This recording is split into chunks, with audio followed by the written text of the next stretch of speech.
उनका लेखा जोखा इस पोर्टल के माध्यम से रखा जाएगा। तो मैं माननीय मुख्यमंत्री जी से जन संवाद पोर्टल के लोकार्पण के लिए प्रार्थना करता हूं।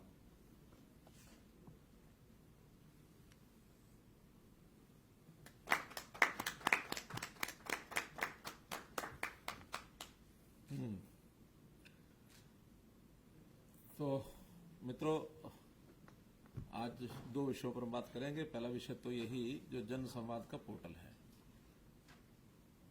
जनता के साथ जो सरकार का एक संबंध आता है, उसमें जनता की बात सरकार तक हर विभाग की या हर मंत्री के पास, हर विधायक के माध्यम से अथवा सीधी वो बात पहुंचे और पहुंचने के बाद उसके ऊपर कार्य भी हो, क्रियान्वित कैसे हो सकती हैं, चाहे उसकी समस्याएं, ग्रीवेंसेस हैं, कंप्लेंट्स हैं, या उनकी कोई डिमांड्स हैं, या उनके कुछ सुझाव हैं।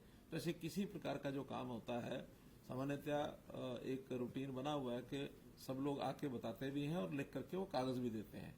और मैं तो स्वयं आगे बढ़ के कहता हूं कि कोई बात बतानी है तो कागज पर लिख करके दोगे, तभी उसको कहीं ना कहीं आगे कर पाएंगे। केवल बता देंगे तो बताई हुई बातें बहुत ज्यादा स्मरण में रहती नहीं है, फिर काम के प्रेशर के कारण से चीजें पिछली भूलती हैं, आगे आती चली जाती हैं। तो उसका एक सिस्टमेटिक ढंग से हमने वैसे तो पहले दिन से ही ये सारे काम शुरू किए। जब 2014 में 25 दिसंबर को हमने जो गुड गवर्नेंस डे मनाया था, उसके अंदर सीएम विंडो ये शुरू किया था। और सीएम विंडो का जैसे आप इस पर भी देख ही रहे हैं कि 11 लाख और 6,899 ये कंप्लेंट्स उस पर रिसीव हुई है, जिसमें 10,23,728 ये कंप्लेंट्स रिजॉल्व हो गई हैं। तो इस नाते से जो इन टाइम हुई 3,06,000 बताई जा रही है, लेकिन बहुत सी ऐसी होती है जो प्रोसेस में टाइम लगता है, वो भी रिजॉल्व हुई है, लेकिन थोड़ा टाइम ज्यादा लगा है। इसी प्रकार से दूसरा एक पोर्टल जनता के लिए वो दो बनाए थे, एक शहर के लिए अलग, गांव के लिए अलग। शहर का है नगर दर्शन, गांव का है ग्राम दर्शन। उसमें भी हर गांव का या शहर का अपने एरिया का जो नागरिक अपने हैं, वहां की कोई डिमांड है, उसमें मेनली डिमांड्स हैं। अपने विकास के काम के लिए छोटी बड़ी कोई उसकी शिकायत होती है, ये काम किया जाए, ये काम किया जाए, तो वो ग्राम दर्शन और नगर दर्शन में वो उसको अपलोड करते हैं। और अपलोड करने के बाद वो अपने आप डायरेक्टली डिपार्टमेंट के पास जाती है। डिपार्टमेंट के लोग उसको एनालिसिस करते हैं, उसकी फिजिबिलिटी देखते हैं, उसका एस्टिमेट तैयार कराते हैं, फिर उसको अप्रूवल कराकर उसको कंप्लीट करने का काम करते हैं। वो भी पिछले 1 साल से हमने उसमें काफी किया है, उस पर भी काफी प्रगति हो रही है। लेकिन शुरू में चूंकि वो नया पोर्टल था, तो उसमें विधायकों के और चुने हुए प्रतिनिधियों का भी उसमें रोल था। तो चुने हुए प्रतिनिधि हमारे पंचायतों के, ग्राम पंचायत खुद अब आकर के बने हैं। केवल विधायक रिकमेंड करते थे, अब कोई भी चुनाव प्रतिनिधि जो है उसको रिकमेंड करके भेज सकता है, और उस पर काम शुरू हुए हैं। और इसी प्रकार से अब ये आज जो ये पोर्टल शुरू कर रहे हैं, इस पिछले लगभग 4 महीने से मैंने जन संवाद के जो कार्यक्रम शुरू किए हैं, पहले जिलानुसार कुछ स्थानों पर किए, 3-4 जिलों में जिले के सब लोग ऐसे कंप्लेंट्स वाले एक ही स्थान पर आते थे। 500 से लेके 800 तक ऐसे लोग आते थे, मिलते थे, अलग अलग ग्रुपों में बैठा करके, और उनकी बात हम सुनते थे, और जो लिखित कागज उनके होते थे वो फिर डीसी लेवल की जो चीजें हैं वही डिप्टी कमिश्नर उनको देते थे, वो इसको इस जनसंवाद पोर्टल के ऊपर चढ़ाएंगे। और जो चंडीगढ़ के हमारे साथ होते थे, डिपार्टमेंट के नाते जो लेके आते थे, उसको हम यहाँ चढ़ाएंगे। तो इस प्रकार का सारा कार्यक्रम हमने शुरू किया। बाद में फिर अब गांव-गांव में जाने का जो कार्यक्रम किया है, हर जिले के लगभग 15 से 15 के आसपास गांव में मेरा जाना होता है 3 दिन लगातार। तो 3 दिन का जो मेरा अभी तक दौरा हुआ है, पहले भिवानी में हुआ, फिर पलवल में हुआ, फिर कुरुक्षेत्र में हुआ, और अब 13, 14, 15 में सिरसा जा रहा हूं। तो इसमें भी हर गांव में 200 से लेकर 400 तक लोग जो है अपनी चीजें जो है हमको बताते हैं। तो ऐसे कुल मिलाकर के हर दौरे में ये कोई 800, 1000, 1200 इतनी एप्लीकेशंस और इतने वो चीजें आती हैं, और ये सतत चलने वाला काम है। अब इसका मैकेनिज्म बनाना, और मैकेनिज्म बना करके हर कागज के ऊपर उसको रिस्पॉन्ड करना, और हर कागज का संज्ञान लेकर के उसकी समस्या का हल करना, इसका एक सिस्टम बनाया है। और सिस्टम में से काफी चीजें हल हो रही हैं, ऐसा भी हमको लग रहा है। इस जनसंवाद पोर्टल को बनाते हुए जो इसका प्रारंभिक, जिसको कहना चाहिए कौन सा वर्जन होता है जो लॉन्च करने से पहले,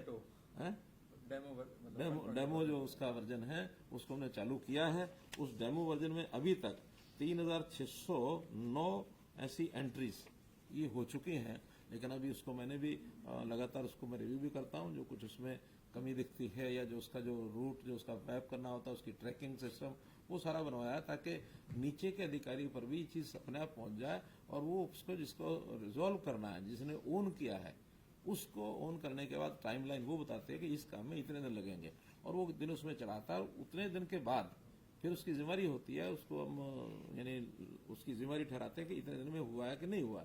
नहीं हुआ तो उससे पूछताछ होती है। तो ये सारा एक सिस्टम बना है। इस सिस्टम के माध्यम से गांव के आम आदमी की जो समस्याएं हैं वो रिजॉल्व होंगी। उसके बताए हुए काम, इसमें किसी भी प्रकार का काम आएगा, चाहे वो ग्रीवेंस हो, चाहे वो सुझाव हो, चाहे वो डिमांड हो।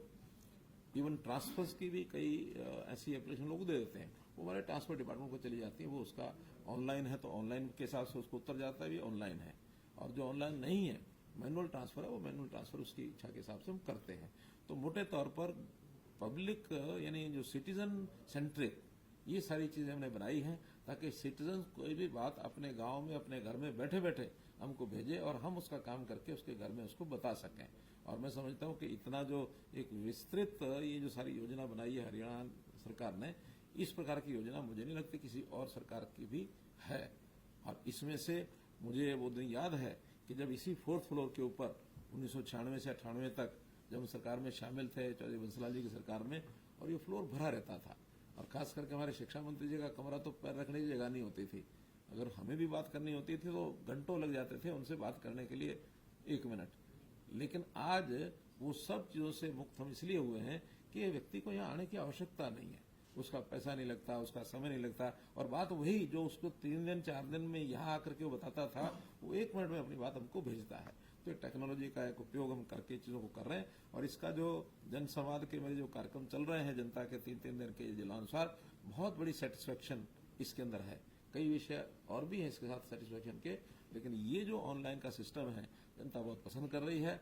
और जो हमारे विपक्षी साथी जो बार बार ये बोलते हैं कि ये पोर्टल की सरकार है, पोर्टल आएंगे तो खत्म कर देंगे, ये कर देंगे, वो कर देंगे, अब थोड़ी भाषा बदली है उनकी भाषा कहती है जो उपयोगी पोर्टल है उनको छोड़ करके बाकी सब उनको हम खत्म कर देंगे। तो मैं दावे से कह सकता हूं कि कोई पोर्टल हमारा ऐसा नहीं है जो जनता के लिए उपयोगी ना हो। हर पोर्टल का उपयोग है और एक ईज ऑफ लिविंग जिसको कहना चाहिए, उस नाते से इन सारी व्यवस्थाओं का उपयोग कर रहे हैं।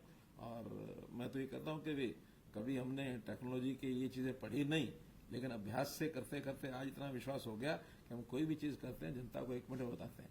मैं हर शनिवार शाम को 5 बजे जनता के किसी एक वर्ग से, और उनकी संख्या 10 से 15 हजार होती है, ज्यादा नहीं होती है, उन सबसे सीधा ऑडियो कॉन्फ्रेंस करता हूं, उन सब से अपनी बात करता हूं। होता है एक ही वर्ग है, एक ही सेक्शन है, उससे बात करके, और उसमें से 25, 20, 15, 25 इतने लोगों से व्यक्तिगत बात भी करता हूं।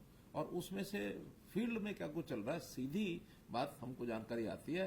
और कई बार तो बैठे बैठे जो समस्या होती है उसका जो हल हमको सूझता है मैं तुरंत बताता हूँ, इसका ये हल है, इस हल को ऐसे करिए।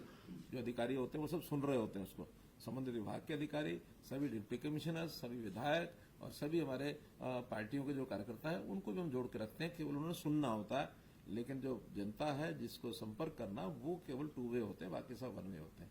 तो इस प्रकार का एक कार्यक्रम आज लॉन्च किया है। इस अवसर पर मैं विभाग के सभी अधिकारी जो हैं हमारे, उन सबको बहुत बहुत बधाई देता हूं इस बात की कि एक अच्छा कार्यक्रम शुरू किया।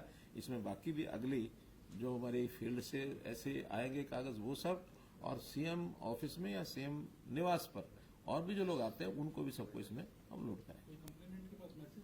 मैसेज आएगा, कंप्लेंट के बाद मैसेज आएगा कि आपकी जो कागज है इस जगह पर पहुंचा है, और उसमें एक टाइम निश्चित करेंगे कि लोड होने से लेकर के और संबंधित अधिकारी जिसने उसको एग्जीक्यूट करना है उस समय का निश्चित समय हम करेंगे कि इतने समय में वो पहुंचना चाहिए। अब उसके लिए कोई विचार किया होगा ना, 3 दिन 5 दिन पैसा वो हम डिक्लेयर करेंगे और सबको बताएंगे, ताकि क्योंकि ये तो सब ऑनलाइन है, फटाफट वहां पहुंचे। वहां पहुंचने के बाद फिर वो अधिकारी जिसने एग्जीक्यूट करना वो उसका टाइम डालेगा। कुछ सर्विसेज ऐसी हैं, लगभग 600 सर्विसेज जो राइट टू सर्विस में आती हैं, तो राइट टू सर्विस में उसको लिखने की जरूरत नहीं है, वो तो ऑटोमेटिकली राइट टू सर्विस में उस हिसाब से काम करेगा। नहीं तो फिर फर्स्ट अपेलेंट, फिर सेकंड यानी अपेलेंट, और उसके बाद फिर कमीशन, वो तो उधर चला जाए। जिनकी राइट टू सर्विस में उल्लेख नहीं है उसका उल्लेख वो करेगा। कोई भी कंप्लेंट है तो ये 3 दिन में रिजॉल्व होगी, 4 दिन में होगी, 10 दिन में होगी, महीने में होगी, उसको लिखेगा और उसके बाद उसकी जिम्मेदारी वहीं से शुरू हो जाएगी।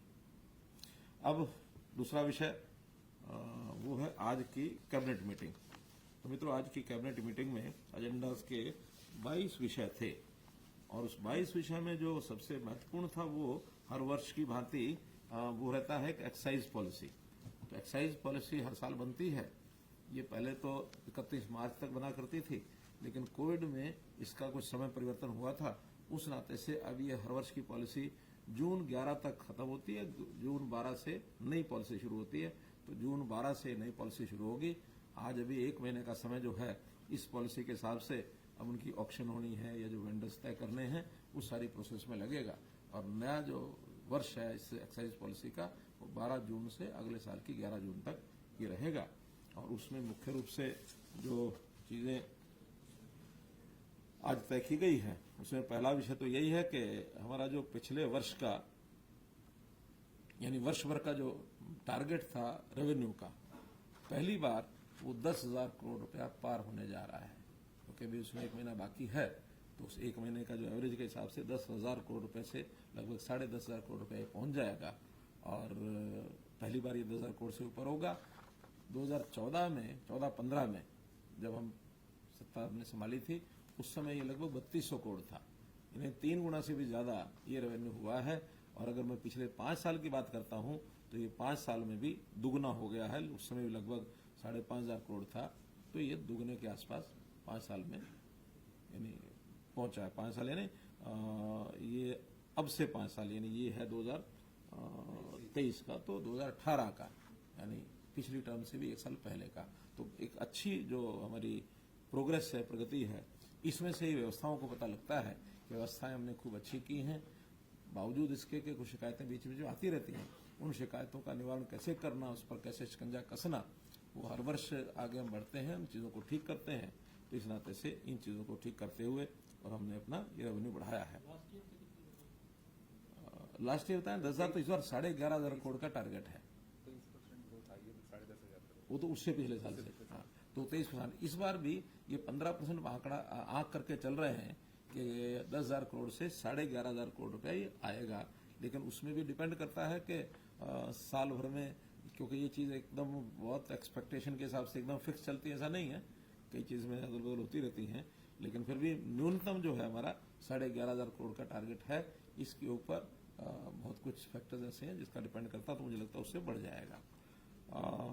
अभी तक कुरुक्षेत्र ऐसा नगर था जिसको हमने इन चीजों से एक प्रकार से होली सिटी के नाते से उसका दर्जा था, पवित्र एक शहर के नाते से।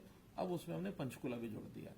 तो मनसा देवी, माता मनसा देवी के मंदिर के नाते से तो पंचकुला का भी एक एरिया उसमें तय किया कि वहां भी शराब के ठेके नहीं होंगे। पंचकुला का एक एरिया तय करेंगे। मनसा देवी के आसपास का कुछ एरिया है, 3 किलोमीटर 4-5 किलोमीटर ऐसा कुछ तय किया है, तो उसकी बाउंड्री तय हो जाएगी। हाँ, यानी घग्गर पार नहीं है।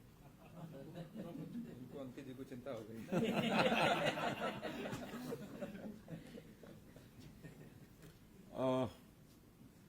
इसी में इस बार का जो कुल अधिकतम संख्या जो पिछले बार डीलर्स जो बने थे हमारे रिटेल की दुकानें, वो 2500 के आसपास थी। इस बार हमने टारगेट 2400 का रखा है, 100 कम रहेंगे। बहुत जगह से ऐसी डिमांड्स आ रही है कि गांव में उनमें ठेके न खोले जाए। उन डिमांड्स को ध्यान में रखते हुए तो आंकड़ा ये लगभग 2400 तक जाएगा। मतलब हम उसमें कुछ ना कुछ कमी कर रहे हैं, ज्यादा नहीं कर रहे हैं, लोगों की डिमांड के हिसाब से। जिन गांव में पहले कन्या गुरुकुल थे उनमें शराब की दुकानें नहीं खुलती थी, लेकिन इस बार कन्या शब्द हटाकर कोई भी टाइप का गुरुकुल है उस गांव में वो शराब का ठेका नहीं खुलेगा। तो कुछ गांव तो इसलिए भी कट जाएंगे। और अगर आगे किसी गांव में शराब नहीं लोग चाहते हैं तो उनका प्रस्ताव आना और ये करना वो करना, उसकी वजह सिंपल रास्ता ये है कि एक गुरुकुल का स्कूल शुरू करें तो शराब का ठेका अपने आप बंद हो जाएगा।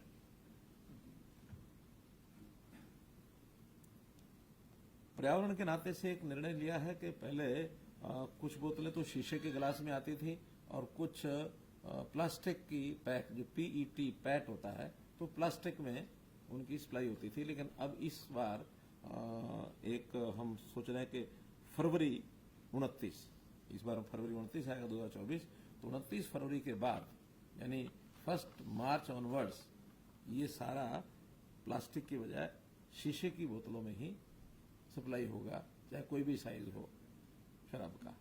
तो इसलिए पर्यावरण के नाते से नो प्लास्टिक, इस नाते से इसको हम आगे बढ़ा रहे हैं।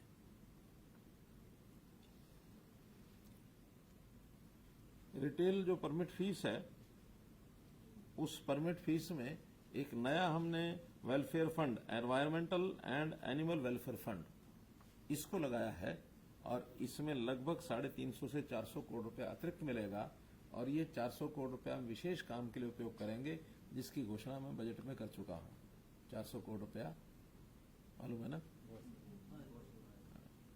इसीलिए एनिमल वेलफेयर फंड, हाँ, इस नाते से वो 400 करोड़ का हम उपयोग करेंगे ताकि हम ऐसे जो बेसहारा पशुधन है उसको सड़कों से मानो उसको वहां से उठा करके और कहीं ना कहीं उनके लिए आहते बनाए जाएं और उसमें उनका यानी रखना, उनकी व्यवस्था, उनके चारे की, उनकी बाकी चीजें हो सकें ताकि एक बड़ी समस्या से हम निजात पा सकें। पहले गांव में 4000 की आबादी तक एक वेंड और इससे ऊपर 2 वेंड भी, यानी वेंड का मतलब जो सब वेंड यानी उपठेका, ये खोलने का प्रावधान था। उसको हमने 2 की बजाय 1 ही कर दिया है कि 1 ही सब वेंड होगा गांव में, 2 नहीं होंगे। तो इसलिए इस पर भी थोड़ा हमने कंट्रोल किया है। इस नाते से आज एक विषय ये था। दूसरे विषय जो उल्लेखनीय हैं, जो आपके सामने उल्लेख करना चाहूंगा, उसके अंदर पहला तो एक पंजाब पुलिस नियम 1934 में एक फंड बना हुआ था और उस फंड का नाम था handy side fund, Sanders fund. ये 2 फंड चल रहे थे जो पुलिस के पास होते थे। अब नाम रखे हुए किसी का कभी ध्यान नहीं गया। और ये फंड्स कौन से हैं जिनके नाम से रखे हुए हैं? जलियांवाला बाग में जो सैंडर्स का नाम आता है उसके नाम से, अंग्रेजों के नाम से फंड चल रहे थे। तो मैंने इसका एतराज देता है कि इस प्रकार के फंड्स का क्या मतलब हुआ। इसलिए आज विधिवत उन दोनों फंड्स के समाप्त करके और सारा जो पुलिस का फंड आता है उसमें भी जो होगा बाकी होगा तो पुलिस वेलफेयर फंड जो होता है उसी में डाला जाएगा। इसलिए 2 हैंडीसाइड फंड और सैंडर्स फंड, इनको समाप्त किया गया है। एक हमने डायरेक्टरेट ऑफ स्टेट ऑडिट ये बनाया है। अभी तक जो सीएजी यानी जो अटॉर्नी जनरल, जो ऑडिटर जनरल का एक ऑफिस होता है, वो सभी स्टेट्स के फंड्स का ऑडिट करता है, लेकिन उसमें लोकल जो बॉडीज हैं उसका ऑडिट शामिल नहीं होता। हम स्पेशली कहें तब को जाके करते हैं, अन्यथा नहीं। अब हमने एक अपना लोकल जो ऑडिट फंड है वो बनाया, स्टेट ऑडिट फंड। तो स्टेट ऑडिट फंड में अब उसके अंदर चाहे विश्वविद्यालय हैं, चाहे हमारी कोऑपरेटिव जो सोसाइटीज हैं, बोर्ड्स हैं, कॉर्पोरेशंस हैं, जितने हमारे स्थानीय अथॉरिटीज हैं, और इन सब पीएसयूज जो स्टेट गवर्नमेंट के हैं वो, और स्टेट गवर्नमेंट के द्वारा किसी प्रकार की जो हम वित्त पोषित करते हैं, उनको कोई भी हम अनुदान देते हैं, उसमें स्थानीय इकाई भी आ गई, पंचायतें भी, नगर पालिका है, नगर परिषद है, नगर निगम, जिला परिषद, ये सब इकाइयों का भी अब ऑडिट, ये जो स्टेट ऑडिट अथॉरिटी ये करेगी, डिपार्टमेंट, स्टेट ऑडिट डिपार्टमेंट के माध्यम से ये सब होगा। तो इसके लिए अलग से व्यवस्था ये बनाई जाएगी, ये भी हमने। और ये फेसलेस ऑडिट होगा जो आईटी पोर्टल के माध्यम से ज्यादातर स्थानों पर, जैसे खास करके हमने जो हरियाणा इंजीनियरिंग वर्क्स पोर्टल जो बनाया है, उस पोर्टल का भी ऑडिट, वो कहीं का भी ऑडिट, कहीं दूसरे स्थान का ऑडिट भी ऑटोमेटिक कर सकता है। वो अचानक उनको किसी भी स्थान का, और कंप्यूटर के द्वारा ही असाइनमेंट मिलेगी कि आपने इस जगह के सारे ऑडिट को करना है। मानो एक ऑडिटर अंबाला में बैठा हुआ, वो पलवल का भी ऑडिट कर सकता है। एक झज्जर में बैठा हुआ ऑडिटर कैथल के लोगों, कैथल के अकाउंट्स का भी ऑडिट कर सकता है। तो सब ऑनलाइन ऑडिट होगा। इससे एक सिस्टम में पारदर्शिता और जवाबदेही ये सुनिश्चित होगी।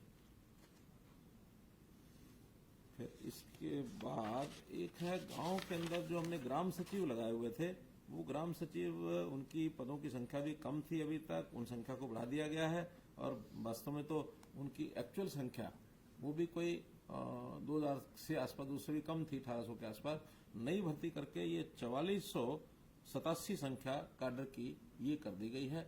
और अब 3 तरह की उनकी काडर बनेगा। एक तो जो पहले से हैं लगे हुए ग्राम सचिव, जिनकी क्वालिफिकेशन +2 है, उनको ग्राम सचिव 1 कहा जाएगा।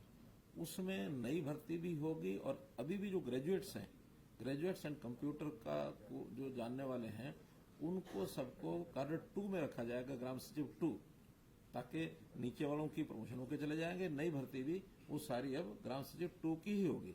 जिसमें ग्रेजुएट विद कंप्यूटर ये अनिवार्य होगा।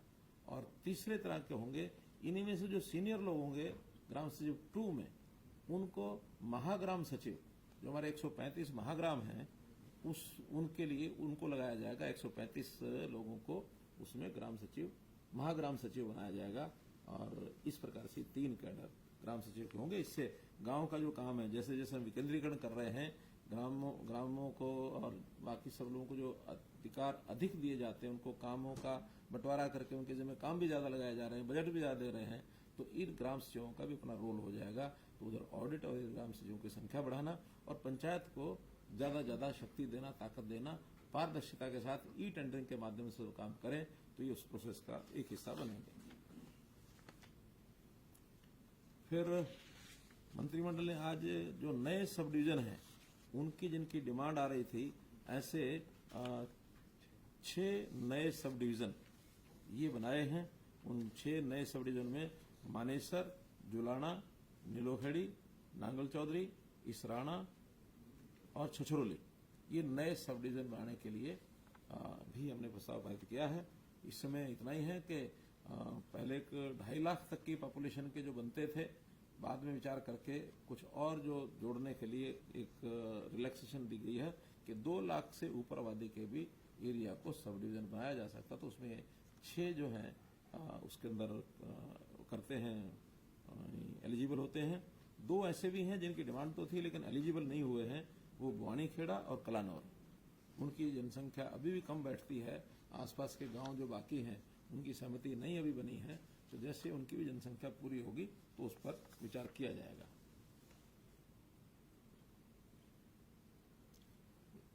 HSMITC वाला नहीं दिया है? अच्छा, एक हमारे जो पुराने एम्प्लॉइज जो रिटायर हो चुके हैं, रिटायर क्या हुआ है, HSMITC, जिसको हमने डिपार्टमेंट को ही खत्म करके और उनको एक प्रकार से रिटायरमेंट उनकी हो गई थी, तो बहुत पहले उनको पेंशन का पैसा जो उनका EPF वगैरह या और जो चीजें थी, उतना ही पैसा बहुत कम मिलता था, 2000-2500 के आसपास मिलता था। और उन लोगों ने, किसी ने चेक नहीं किया, उन लोगों ने ओल्ड एज पेंशन भी लेनी शुरू कर दी थी। नियम ये होता है कि या तो ओल्ड एज पेंशन मिलेगी या कोई दूसरी पेंशन है तो वो मिलेगी।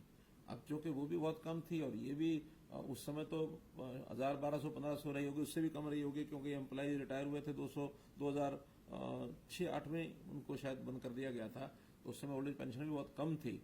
लेकिन फिर भी कुछ लोगों ने वो लेनी शुरू कर दी, वैसे ये भी ले रहे थे। किसी एक समय में डिपार्टमेंट ने विचार किया कि जब 2 जगह है तो एक जगह का पैसा वापस लिया जाए, और वो पैसा लगभग 15-16 करोड़ रुपया बन गया था।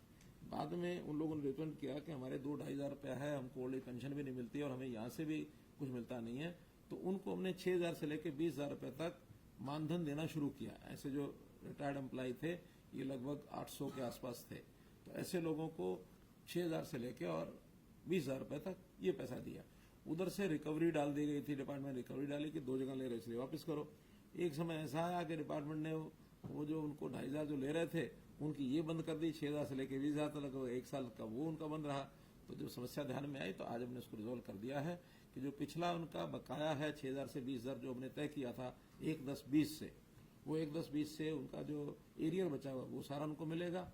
और जो पहले रिकवरी बनती है उस रिकवरी में भी जो उस 1/10/2020 से पहले 1 साल का उतना ही रिकवर करेंगे, यानी 1/10/19 से 1/10/20 के बीच में जो लिया या 1/10/20 के बाद भी जो लिया वही रिकवर करेंगे विदाउट इंटरेस्ट।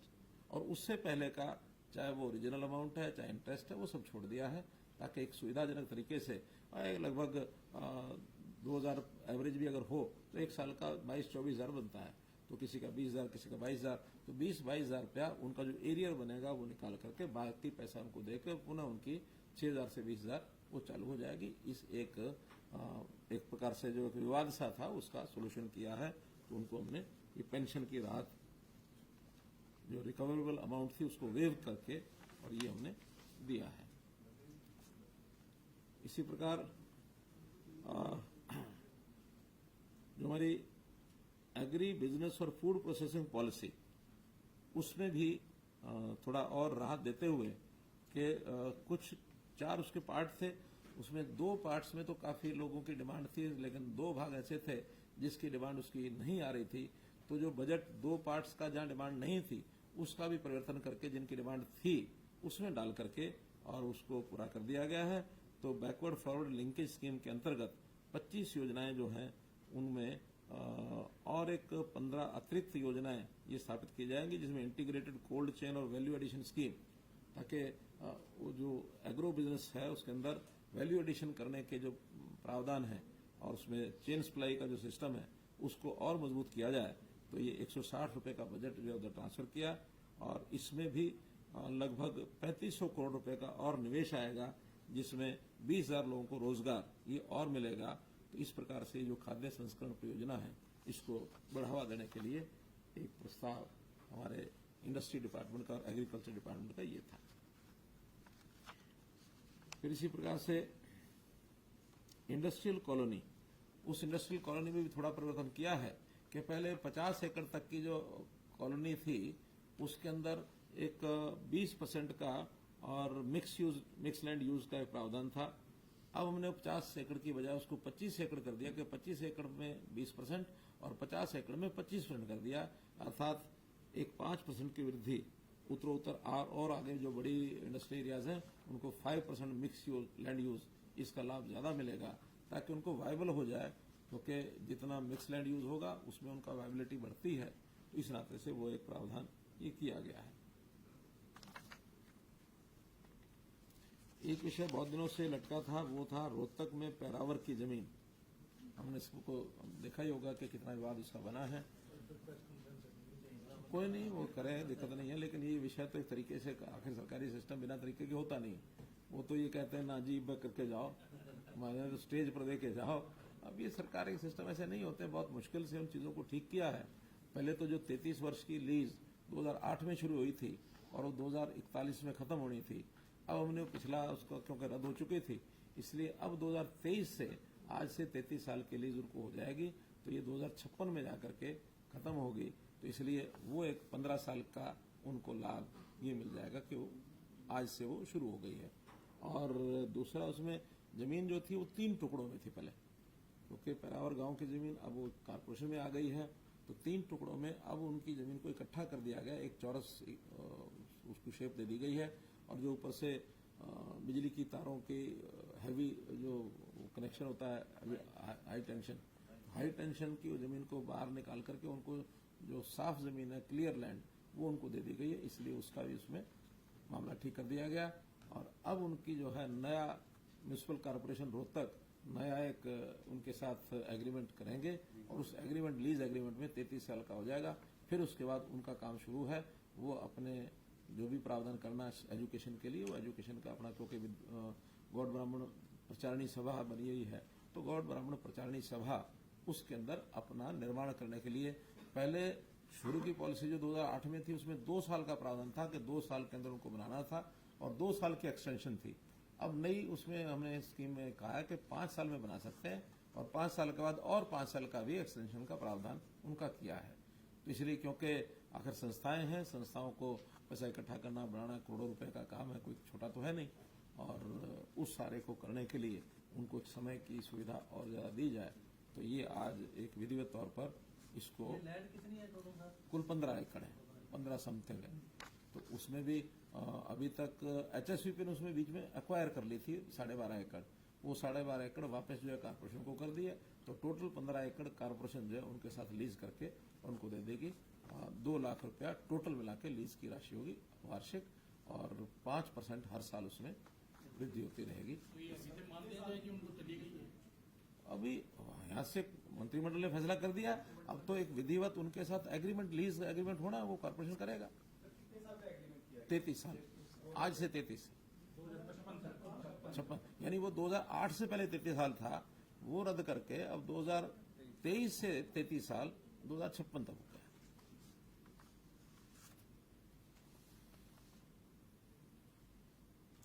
एक विषय कल का, वैसे तो वो सारा आप लोगों के सामने आ ही चुका है, वो है आने वाली नगर पालिकाओं में, नगर परिषद, नगर निगम, इनमें SC BCA इसका जो रिजर्वेशन का मामला है, जो BC कमीशन ने हमको एक रिपोर्ट जो बना के दी थी, उनके जिम्मे था कि भी रिजर्वेशन का क्या स्वरूप होना चाहिए, क्या प्रकार होना चाहिए। तो उन्होंने BCA का रिजर्वेशन रिकमेंड किया था, उसके आधार पर कल हमने वो रिपोर्ट स्वीकार की थी। आज अल्टीमेटली उसका फाइनल, क्योंकि उसमें वैसे एक्ट बनता है, लेकिन एक्ट बनाने के लिए तो इंतजार करना पड़ेगा सेशन का, लेकिन चुनाव जो कि हम चाहते हैं जल्दी हो, इसलिए उसके ऑर्डिनेंस के लिए हम जो एक प्रस्ताव आज पारित करके और गवर्नर साहब को भेजेंगे ऑर्डिनेंस के लिए, ताकि वहां से ऑर्डिनेंस होते ही फिर उनके चुनाव का रास्ता वो साफ हो सके। वही जो कल की चीज़ है कि उसमें कुल हरियाणा में जितनी भी सीटें हैं मेयर की अथवा नगर पालिका नगर परिषद के चेयरमैन की, अलग अलग 8% संख्या जहाँ हाईएस्ट आबादी है वो उनको रिजर्व करेंगे। और इसी प्रकार वार्डों में भी जहाँ जितनी आबादी है उस आबादी के 50% के बराबर सीटें होंगी, और वो सीटें भी जो हाईएस्ट नंबर उससे डबल, यानी अगर 3 सीटें रिजर्व हैं तो 6 बैकवर्ड क्लास ए की ज्यादा पॉपुलेशन है, उस 6 नहीं 3 गुना, 3 की 9, और 9 में से फिर 3 का लॉटरी निकाल करके वो करेंगे, बाकी बची हुई फिर अगली बार टर्म में से बाकी 6 में से 3, फिर तीसरी बार जो है तीसरे राउंड की पूरी करना। तो इस प्रकार से रिजर्वेशन का विषय किया है। टोटल रिजर्वेशन SC और BCA मिलाकर ये 50% से ज्यादा नहीं होना चाहिए। अगर दोनों को मिलाकर के सपोज 50 से ज्यादा होता है तो कम करने के लिए अगर करना पड़ेगा तो BCA की सीटें कम हो जाएंगी, SC की नहीं होंगी। अगर मानो BCA की 6 बनती हैं और SC की 48 बनती हैं, यानी परसेंटेज के हिसाब से, तो 54% में 50% रखने के लिए BCA को 2% मिलेगा, 48 और 2%। तो इस प्रकार से ये एक प्रावधान किया गया है। SC की सीटें जितनी बनती हैं पहले से वही रहेंगी, BCA की 50 में से अगर नीचे गुंजाइश है तो उनको मिलेंगी, और दोनों मिलाकर के भी 50 से बहुत कम रहती है तो सारी मिलेंगी। तो ये एक प्रावधान उनके वार्डों में भी, और जो उनके चेयरमैन और मेयर उनकी सीटों के लिए ये किया गया है। इसका अगला जो काम है वो चुनाव से पहले अध्यादेश होना, अध्यादेश के बाद वार्डबंदी, अध्यादेश ही कहेंगे ना उसको, ऑर्डिनेंस, उसके बाद वार्डबंदी, और उसके बाद रिजर्वेशन, उसके बाद चुनाव।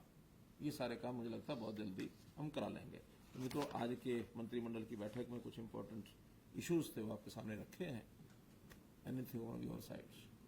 सर, एक बहुत पहले आपने एक बोर्ड बनाया था पुजारी की रोड, उसका क्या स्टेटस है और अभी तक मतलब कहाँ तक? उसका एक नोटिफिकेशन होना शेष है, तो हमने बता रखा है कि उसके अंदर LR से और उनसे वेट करा करके हम AG साहब से उसके अंदर, क्योंकि नया है पहली बार बना रहे हैं, उसमें बहुत से सुझाव आए हैं, हम सुझावों को मिला करके उसको जल्दी बना के उसमें अभी एक, मैं जब गया था अपने महंत जो गोरक्षनाथ जी के, तो उनको जो जोगी समाज के ऐसे जो उनके मंदिरों में जोगी पुरोहित हैं उनको भी उसमें विशेष तौर पर जोड़ा है।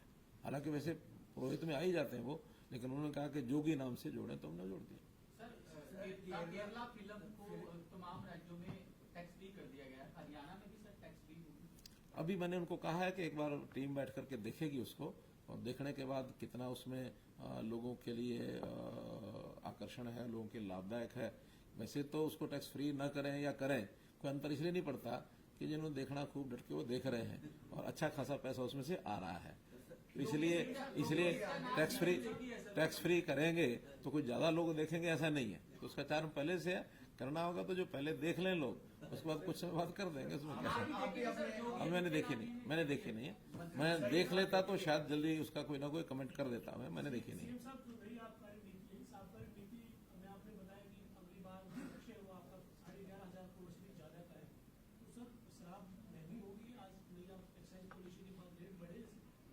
ऐसा वैसे तो रेट में पॉलिसी के अंदर मिनिमम रेट तय किए जाते हैं कि ये ही एक ऐसा विषय है जहां मैक्सिमम नहीं करते, मिनिमम करते हैं। बाकी तो हर चीज के ऊपर मैक्सिमम रिटेल प्राइस होता है, लेकिन यहाँ मिनिमम रिटेल प्राइस होता है। इससे नीचे नहीं बेचोगे, इससे ऊपर किसी भाव बेचें तो इसलिए उसका कितने ऊपर बिकेगा ये तो पता नहीं है। लेकिन हमने जो मिनिमम वाला रेट है उसमें 10 रुपए शायद, मैं अगर ठीक से ध्यान नहीं मुझे, लेकिन 10 रुपए बोतल और 5 रुपए उसका छोटा जो पैक होता है, क्या बोलते हैं उसको,